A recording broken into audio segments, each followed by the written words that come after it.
તો good morning મિત્રો, હર હર મહાદેવ. આપણે હવારમાં આપણું બલૂન લઈને થઈ ગયા તૈયાર, આઈસર 368. અને પછી આપણને ખબર પડી કે અત્યારે બલૂનમાં આપણે છે ને નાખવાનું છે ઓઇલ. પછી ઓઇલ પાણી કરીને ઓકે થઈ ગયું ટ્રેક્ટર આપણું.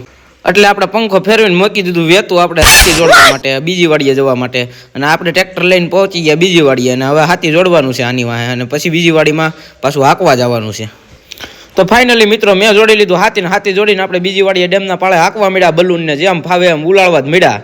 ધીરે ધીરે સમય જતા એ વાડી આખી પૂરી થઈ ગઈ, એટલે આપણે પછી હવે નીકળવાનું છે બીજી વાડી પાછી એક છે ડેમના પાળે, ત્યાં જવા માટે. ત્યાં બલૂન નાખવાનું છે આપણે થોડીક વાર. એટલે તો ફાઇનલી મિત્રો એ ખેતર પૂરું કરીને આપણે બલૂન ઉડાડી દીધું. ઉડ્યું એ ભેગું ભસ પીડ્યું ભારત. આલે લે, આ તો આપણી બીજી વાડી આવી ગઈ. બીજી વાડી આવીને આપણે ફરીથી શરૂ કરી દીધું છે અહીંયા હાંકવાનું બલૂન, હાથી બાતી જોડીને કમ્પ્લેટ.